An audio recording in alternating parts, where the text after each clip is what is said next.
Boa tarde, queridos irmãos em Cristo Jesus. Que a paz do Senhor esteja no teu coração nesse momento. Nós vamos começar o nosso culto, uma reunião maravilhosa, nessa quarta-feira que o Senhor nos deu.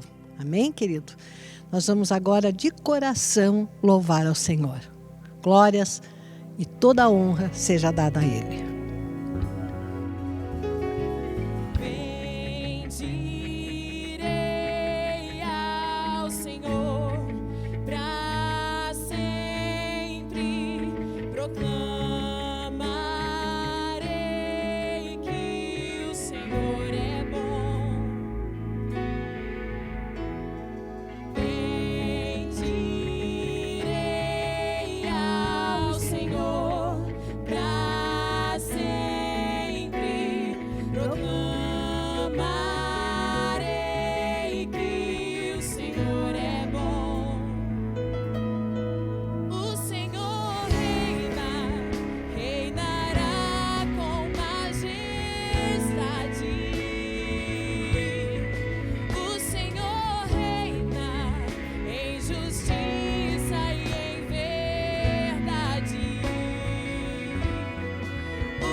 Então, queridos, após esse maravilhoso louvor, né, o louvor agrada o coração do nosso Deus, eu quero falar com você agora um pouquinho, nós vamos meditar na palavra do nosso Deus.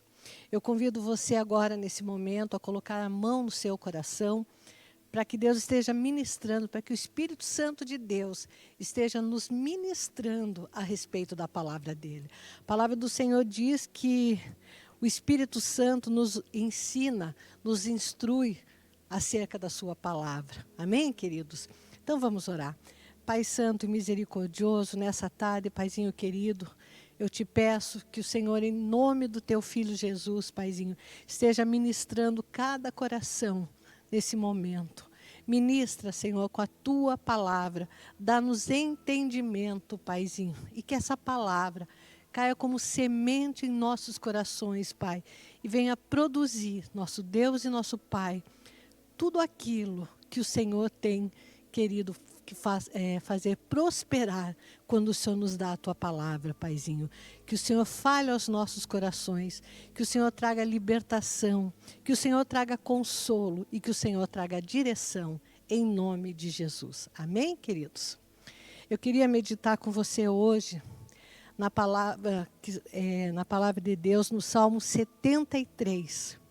Queridos, é impressionante como que no Salmo 73 nós podemos ter uma lição de vida para nós. Toda a palavra é inspirada por Deus, né?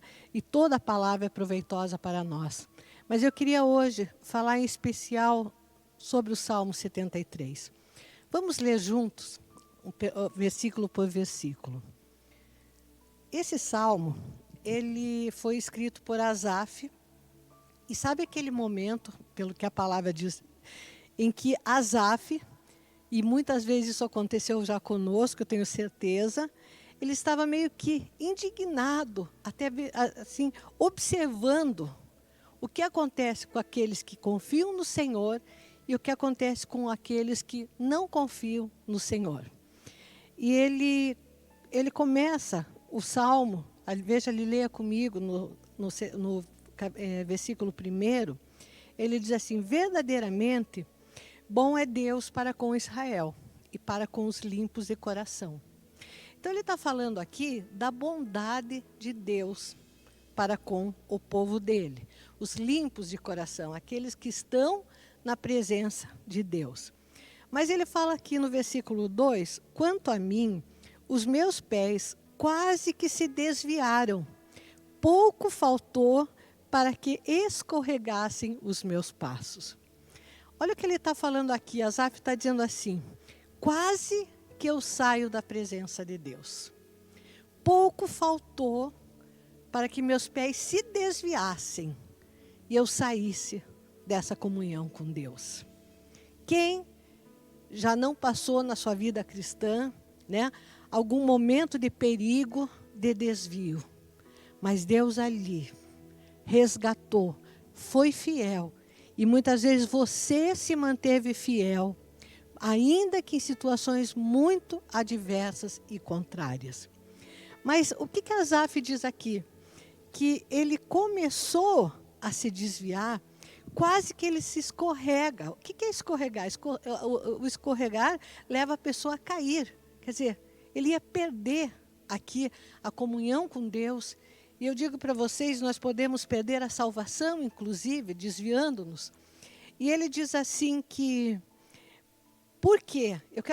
Eu quero abordar aqui 5 coisas que Asaf olhou, 5 características que Asaf olhou e se deixou tocar por aquelas observações, se deixou contaminar por aquilo que ele estava vendo. Ele disse assim no versículo 3, ele diz assim, pois eu tinha inveja dos soberbos ao ver a prosperidade dos ímpios. O que ele está dizendo aqui? Que ele tinha inveja, que ele olhava para aqueles que não eram cristãos, ou vamos dizer hoje nós dizemos cristãos, mas para aqueles que não estavam em Deus, que não faziam de Deus o seu baluarte, e que ele sentia inveja dessas pessoas, porque ele estava vendo a prosperidade dessas pessoas.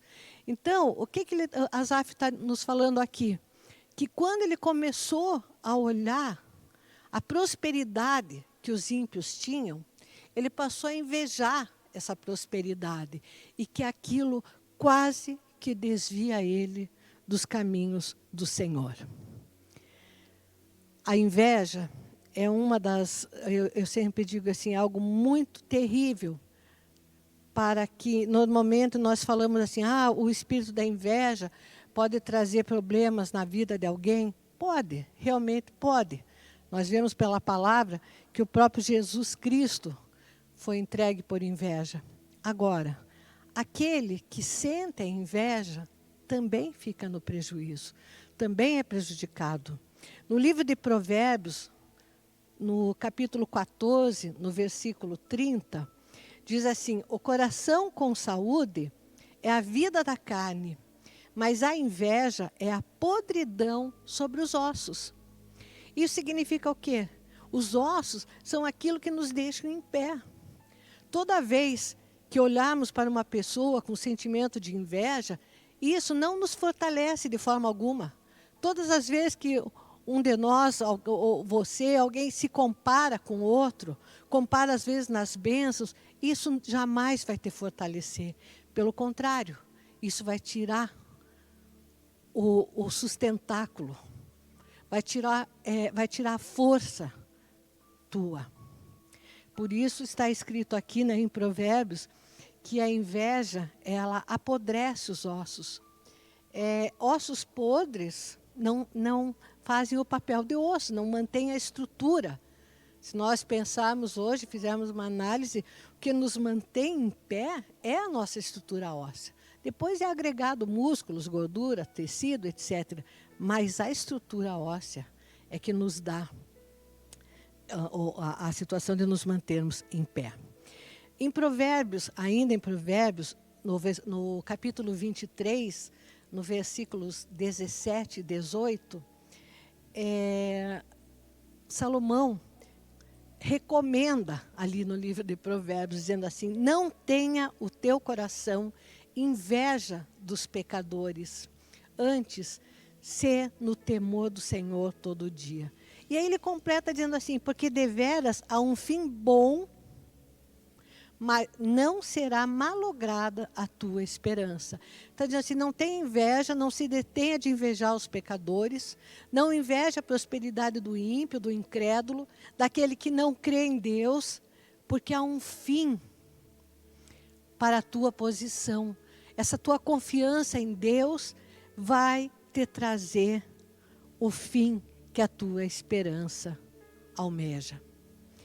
Então, Asaf estava falando nesse Salmo 73, que ele fraquejou, que ele começou a querer se desviar da presença de Deus, que os pés dele começaram a escorregar, quando ele começou a olhar para o incrédulo.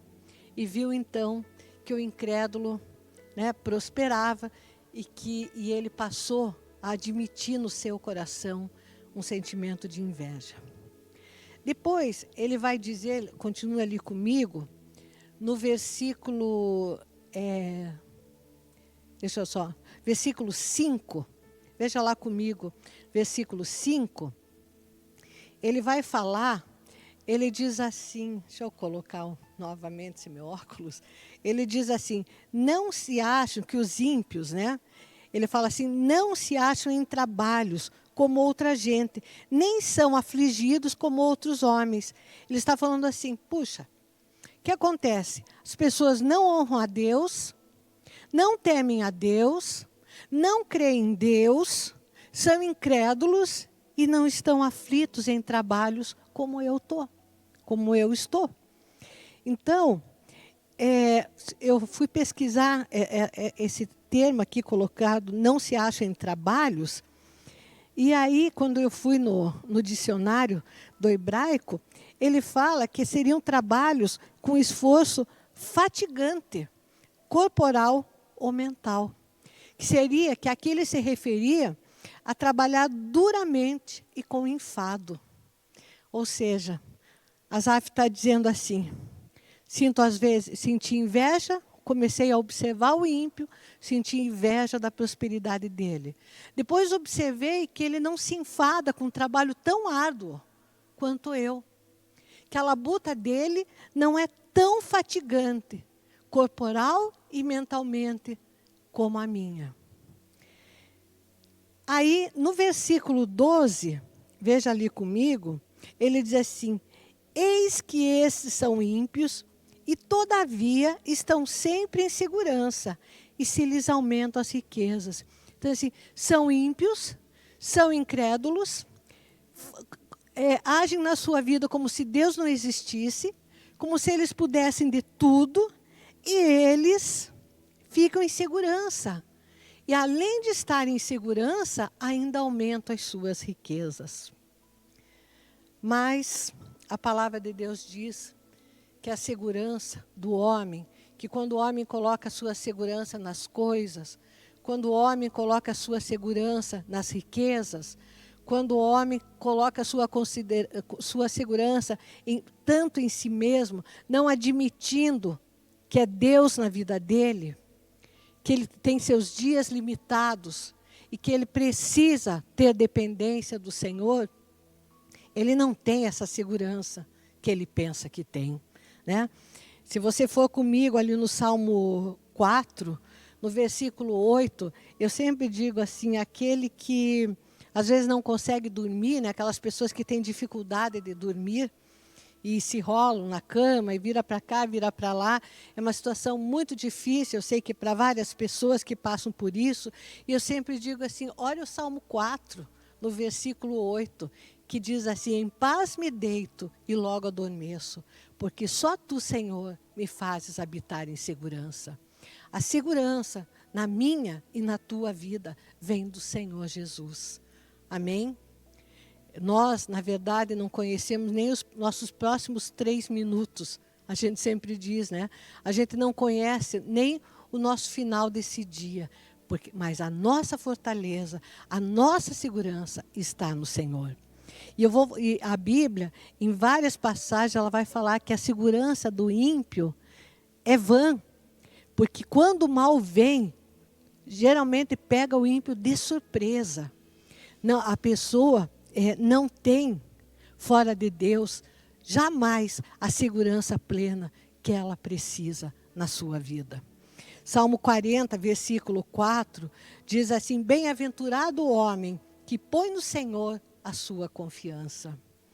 E ainda queria que você rapidamente visse comigo o Salmo 92, no versículo 7. Ele vai falar: brotam os ímpios como a erva, e florescem todos os que praticam iniquidade, mas para serem destruídos para sempre. Queridos, o que Asaf estava olhando aqui, quando ele estava olhando a vida dos incrédulos, ele estava fazendo com que seu coração se desviasse de Deus, os seus pés se escorregassem, né, para onde não deveriam ir, né, e havia, de certa forma, né, ele estava se dirigindo, né, ao caos da sua própria vida. No versículo ainda 13, Asaf vai dizer assim, que quando ele começou a observar tudo isso, ele começou a ficar indignado, de certa forma, e ficou começando a pensar assim: não, tudo que eu faço é em vão. Quantos de nós já passamos situações que nós falamos isso? Nossa, eu faço isso, faço mais aquilo, procuro sempre consultar a Deus, eu procuro sempre fazer da maneira certa, quando o meu líder fala, eu procuro acatar, e de repente, às vezes, vem um sentimento: não, mas por que as coisas para mim parece que nunca dão certo? Por que as coisas para mim parece que é sempre em vão? Era assim que Asaf estava nesse momento. Veja lá comigo no 13, ele diz assim: na verdade, que em vão tenho purificado o meu coração e lavado as minhas mãos na inocência. Ele está dizendo, está sendo em vão, não está adiantando nada. E ele diz assim: pois todo dia tenho sido afligido e castigado cada manhã. Sabe o que estava acontecendo aqui? ele estava desesperançado, achando que não adiantava mesmo ele andar corretamente na presença de Deus. Ele dizia assim, porque eu tenho purificado o meu coração, eu lavo as minhas mãos na inocência, procuro não cometer pecado, eu luto contra o pecado. Eu sou pecador, mas luto contra o pecado. Eu quero manter minhas mãos na inocência, mas isso tudo está sendo em vão. Por quê? Porque todo dia eu estou sendo afligido. E todo dia eu estou me sentindo castigado. Ele diz, eu me sinto castigado a cada manhã. Mas, logo depois disso tudo, dessa meditação aqui, que Asaf faz, e do relato que ele deixa aqui escrito no Salmo 73, nós vamos ver que, de repente, ele tem o seu entendimento aberto e ele conclui que não era dessa forma como ele estava pensando. Queria que você lesse no Salmo 58, versículo 11, diz assim, então dirá o homem, deveras há uma recompensa para o justo, deveras há um Deus que julga na terra. Deus, há um Deus que julga na terra. Há um Deus que julga e julgará todas as coisas.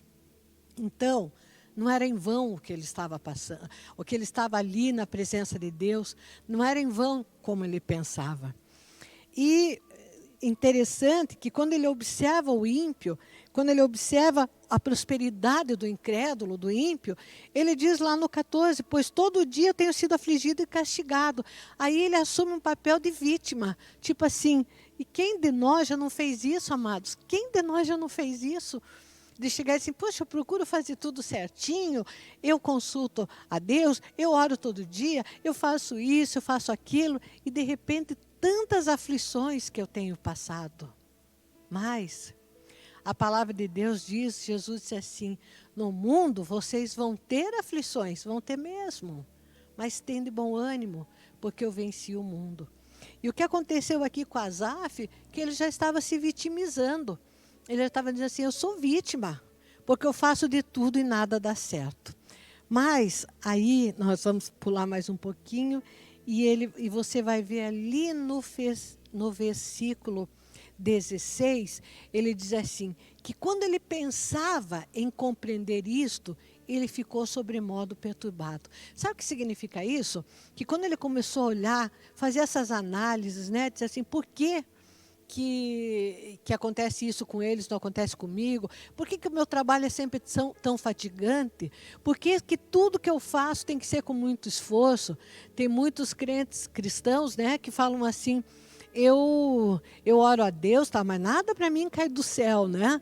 Quer dizer, por que tudo meu é muito fatigante? Por que tudo meu envolve esforço, envolve aflição? Aí ele disse assim, mas quando eu comecei a pensar em tudo isso, eu me senti perturbado. Ele disse, quando eu pensei em compreender tudo isso, eu fiquei perturbado, eu fiquei mal, né?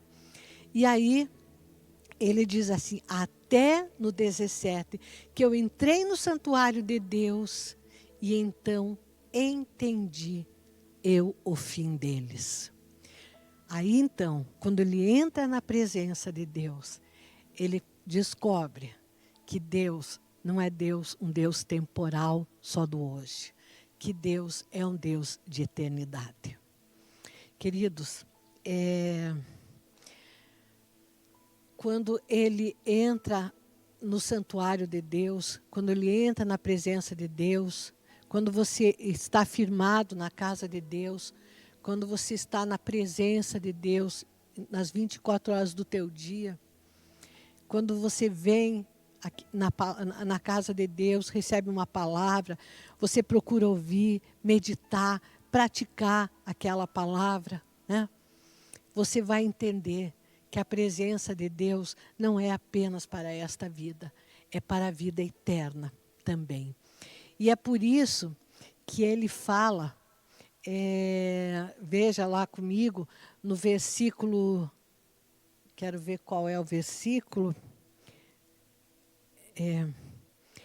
Veja primeiro no 18, ele diz assim, certamente, quando ele vê o fim, ele diz assim, no 17, até que entrei no santuário de Deus, então entendi eu o fim deles. Quer dizer, para eles as coisas são temporais, são só para esta vida. E o fim vem abruptamente.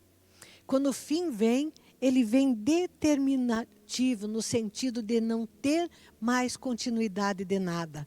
Mas assim, aí ele diz no 18, certamente tu os puseste em lugares escorregadios, tu os lanças em destruição. Como cai no 19, como cai na desolação, quase no momento, ficam totalmente consumidos de terrores.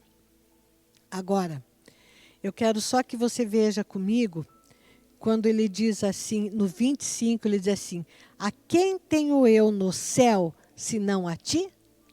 E na terra, não há quem eu deseje além de ti. O que ele está falando? O meu Deus, a minha confiança é no Deus que está na terra, movendo as coisas na minha vida aqui na terra, e é o Deus que eu tenho no céu. É um Deus de eternidade. Amém, queridos? Ele diz assim, veja no 24, ele diz assim, guiar-me-ás com o teu conselho, e depois me receberás em glória. Sabe o que significa isso? Que durante toda a nossa vida, Deus tem nos sustentado. Nós que colocamos a nossa confiança nele, durante toda a nossa vida, Deus tem nos sustentado, Deus tem nos guiado. E ele diz assim, e Deus está me guiando com o seu conselho, até que ele me receba em glória. Sabe o que está acontecendo, meu amado, minha amada? Deus está cuidando de mim e de você. Deus, às vezes aquilo que você está enxergando como aflição, Deus está cuidando da tua vida. Deus está cuidando da minha, para nos receber em glória. Porque Ele não está pensando só nas coisas dessa terra. Ele está pensando de uma eternidade com Ele. E aí então, Asaf, né, declara no 26, ele diz assim, que mesmo, veja lá comigo, a minha carne e o meu coração desfalecem, mas Deus é a fortaleza do meu coração e a minha porção. Agora, grife ali, a minha porção para sempre. Essa porção de Deus é para sempre. É você cumprindo o propósito de Deus com a tua vida. Sou eu cumprindo o propósito de Deus com a minha vida. É para sempre. É uma eternidade com Cristo. Paulo, no livro de 1 Coríntios, capítulo 15, versículo 19, ele disse assim, se esperamos em Cristo, só nesta vida, somos os mais miseráveis de todos os homens. Olha o que Paulo está falando. Se a tua esperança em Deus, em Cristo, é só aqui nesta vida, sois os mais miseráveis. Sois o mais miserável dos homens, de todos os homens. Romanos, capítulo 8, versículo 18, Paulo consola, dizendo assim, porque para mim tenho por certo que os sofrimentos do tempo presente não podem ser comparados com a glória que há de ser revelada em nós. Está falando assim, sofrimentos do tempo presente vão passar. E não tem nem comparação com a glória que vai ser revelada em nós. Então, ainda completando, vamos voltar ali um pouquinho. O Asaf diz assim no versículo 23, todavia estou de contínuo contigo, quer dizer assim, estou o tempo todo de contínuo, estou o tempo todo contigo, Deus, e tu me seguraste pela mão direita. E no 24 ele diz, e guiar-me-ás com o teu conselho e me receberás em glória, para depois me receber em glória.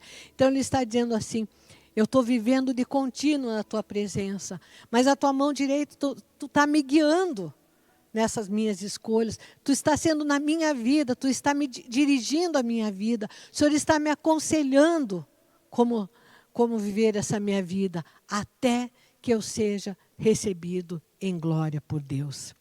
E quando Asaf compreende tudo isso, e compreende que o fim do incrédulo, da impiedade.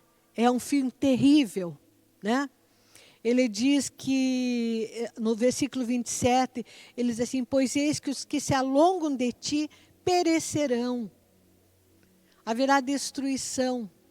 E todos aqueles que apostatando-se, se desviam. E aqui ele está falando daquele que é o incrédulo e daquele que um dia creu e que se apostatou e também pode se desviar. Ele está falando também para esses que estão se apostatando da fé, também acabarão sendo destruídos. Mas daí ele diz, para mim, no versículo 28, ele diz assim, mas para mim, ele não está dizendo que é bom para Deus, não. Ele está dizendo, é bom para mim aproximar-se de Deus, pois pus a minha confiança no Senhor Deus para anunciar todas as suas obras.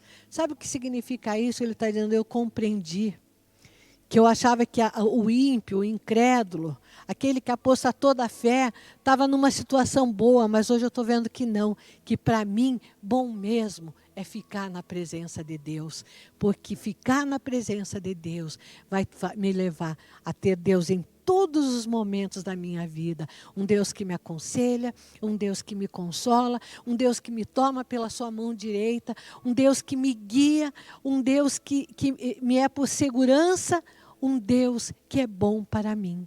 Então ele começou esse salmo dizendo ali, Deus é bom. E ele termina dizendo assim, para mim é bom ficar com Deus. Para mim é muito bom ficar com Deus. Ele diz, ele reconhece que é bom para ele estar sempre com Deus e cada vez se aproximar mais de Deus. Ainda eu queria completar dizendo assim que o que o salmista estava aqui nesse tempo todo, eu creio, era numa grande batalha, né? Da carne e do espírito, né? Tipo, meu espírito está rendido a Deus, eu busco a Deus, eu faço tudo a Deus, mas a carne está me fazendo olhar circunstâncias naturais e está me fazendo eu ver prosperidade e olhar para a minha própria vida. Porém, no final ele conclui, eu não devo olhar para o ímpio. Ele disse, eu fiquei perturbado quando olhei para a impiedade. Né? Nós temos que salvar, ser agentes de salvação para o ímpio, né? Isso sim, né? Isso nós temos que ser, nós temos que levar a palavra de Deus. Tanto é que ele termina dizendo assim, olha lá, e para que Deus, para mim é bom ficar com Deus, e ele termina no último versículozinho, assim, nas últimas palavras, dizendo assim, para anunciar todas as suas obras. Além de ser bom para mim, além de Deus ser bom, ainda é bom também que eu anuncie as suas obras, para que outros creiam. Então eu ficar firme, eu ficar com a minha vida no Senhor, além de ser bom para mim, além de estar coberta por um Deus que é bom, ainda eu vou anunciar as obras dele. E outros virão e serão salvos dessa destruição que a incredulidade e a impiedade vai levar no final. Queridos, essa é uma palavra poderosa do Senhor para a tua vida, nesse dia, para a minha vida. Eu quero que você junto comigo agora, nós vamos orar. Eu quero que você coloque a mão no teu coração. E nós vamos pedir a que Deus nos dê visão de águia. Amém? Olhos de águia, olhar mais alto, não olhar tanto as circunstâncias naturais, não se vitimizar nas situações, não nos acovardarmos diante de situações difíceis, mas seguirmos em tudo o propósito para o qual nós fomos chamados, fomos criados, amém? E perseverar. Paulo terminou a sua carreira dizendo assim, combati o bom combate da fé. Isso é que Deus espera de mim e de você. Nós combatermos o bom combate da fé. Amém, queridos? Vamos orar. E Deus vai renovar o teu ânimo nessa tarde. Deus vai renovar a tua esperança. Deus vai tirar teus olhos das coisas que você não deveria estar olhando. Deus vai renovar os teus sentimentos. Amém? Deus é a tua porção e a tua herança. Pai querido celestial, nessa tarde nós queremos nos apresentar mais uma vez diante do Senhor, ó Pai, clamando, Jesus querido, pela tua unção, pela tua graça sobre as nossas vidas. Paizinho querido, olha esse meu irmão, essa minha irmã que nesse momento está conosco, Jesus, nesse culto, Paizinho. Derrama de um óleo novo, Paizinho, da visão de águias, Pai.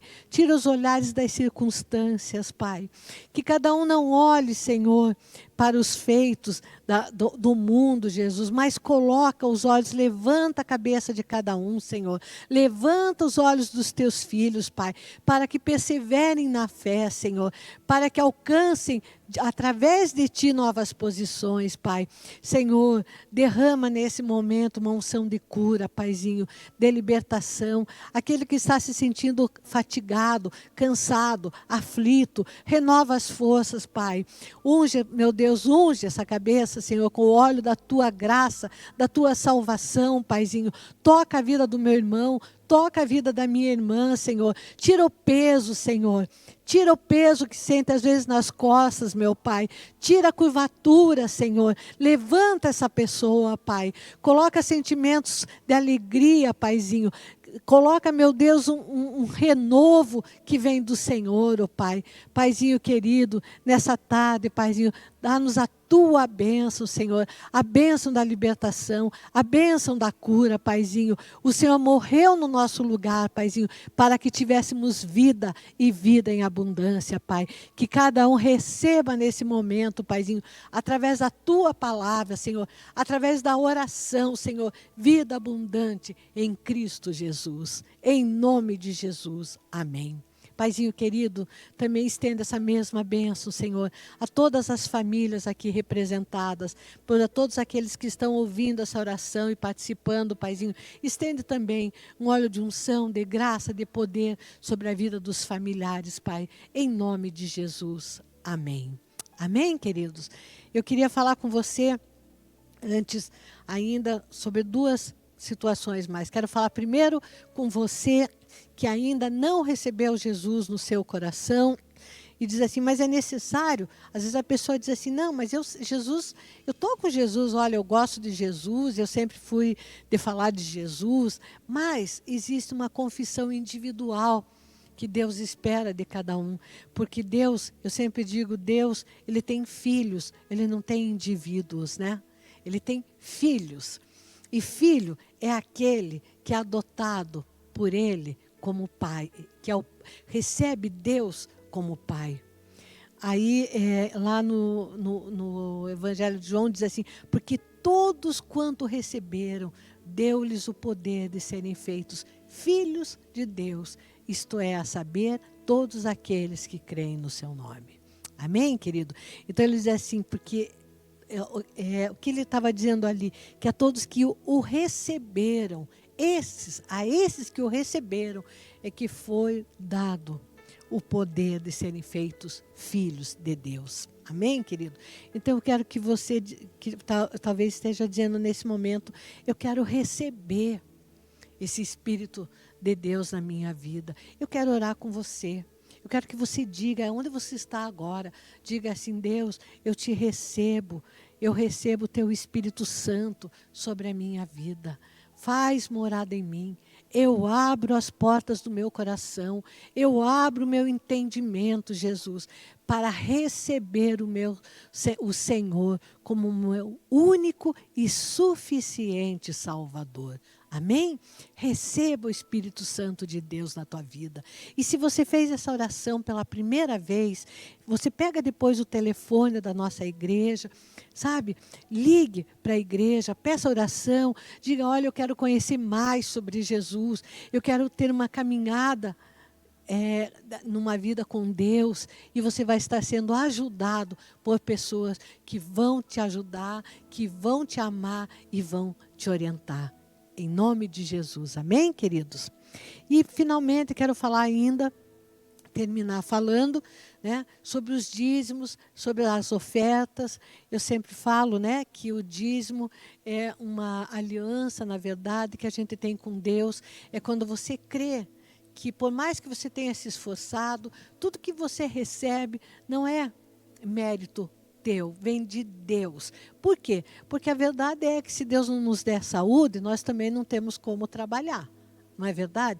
Se Deus permite, aquilo que Deus colocou todas as coisas disponíveis para nós, Deus tem nos capacitado, a própria capacitação, a própria inteligência, tudo Deus tem nos dado. Então, queridos, o dízimo é a devolução de 10% dessa colheita tua para o Senhor. E aí, para a casa de Deus, né? E o dízimo, mais do que tudo, dentro do meu entendimento, é um ato de fé, é de obediência à palavra, mas também é de fé. Por que é de fé? Porque eu creio que eu ficando com os 90%, Deus proverá para tudo. Amém?